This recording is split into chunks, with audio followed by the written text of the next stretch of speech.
কয়েকদিন আগে নিশ্চয়ই আপনারা দেখেছেন শ্রী নরেন্দ্র মোদীর হাতে নেদারল্যান্ড সরকার এক ঐতিহাসিক তাম্রপত্র তুলে দিয়েছে। এই তাম্রপত্রগুলো আসলে চোল সাম্রাজ্যের সময়কার, যা প্রায় 1000 বছর আগে রাজরাজা চোল বংশের আমলে লেখা হয়েছিল। মোট 21টি চপার প্লেট রয়েছে, তার মধ্যে 16টি বড় প্লেট তামিল ভাষায় লেখা, আর বাকি 5টি ছোট প্লেট সংস্কৃত ভাষায় লেখা। সংস্কৃত অংশে রয়েছে ভগবান বিষ্ণু, সূর্যদেব সহ বিভিন্ন স্তোত্র, আর তামিল অংশে লেখা রয়েছে চোল বংশের ইতিহাস, প্রশাসন এবং বিভিন্ন দানের বিবরণ। কিন্তু প্রশ্ন হলো, ভারতের এই ঐতিহাসিক তাম্রপত্র নেদারল্যান্ডসে গেল কিভাবে? সেটাই জানতে গিয়ে ইতিহাসের একটা চমকপ্রদ অধ্যায় সামনে আসে। 1905 ডাচ ইস্ট ইন্ডিয়া কোম্পানি ভারতে আসে। তাদের সঙ্গে এসেছিলেন একজন পাদ্রী। তার নজর পড়ে এই তাম্রপত্রগুলোর ওপর। এরপর তিনি এগুলো নিয়ে চলে যান বাটাভিয়াতে, যাকে আমরা জাকার্তা নামে আজকে চিনি। পরে সেই পাদ্রী তার মেয়েকে বিয়ের সময় এই কপার প্লেটগুলো উপহার দেন। তারপর প্রজন্মের পর প্রজন্ম ধরে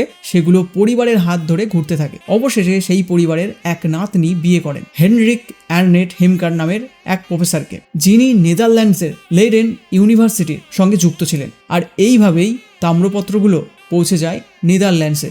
পরে এই প্রফেসর এই কপার প্লেটগুলো লেইডেন ইউনিভার্সিটির ওপেন লাইব্রেরির কালেকশনে সংরক্ষণ করে। এরপর বহু ভারতীয় গবেষক এই তাম্রপত্র নিয়ে গবেষণা করেন, যেমন কেভি সুব্রমণিয়াম আয়ার এবং আর মহালক্ষ্মীর মতো ইতিহাসবিদরা। এই বিষয়ে তারা অনেক গুরুত্বপূর্ণ কাজ করেছেন। তো ভাবুন, কত শত বছর পুরনো এক ঐতিহ্য আবার নিজেদের দেশে ফিরে এলো। একজন ভারতীয় হিসেবে এটা অবশ্যই গর্বের বিষয়, কারণ এটা শুধু একটা কপার প্লেট না, এটা আমাদের ইতিহাস, সংস্কৃতি আর সনাতন সভ্যতার জীবন্ত প্রমাণ। শত শত বছর কেটে গেছে, রাজা বদলেছেন, সাম্রাজ্য বদলেছে, পৃথিবী বদলেছে, তবুও আমাদের ঐতিহ্য আজও বেঁচে আছে।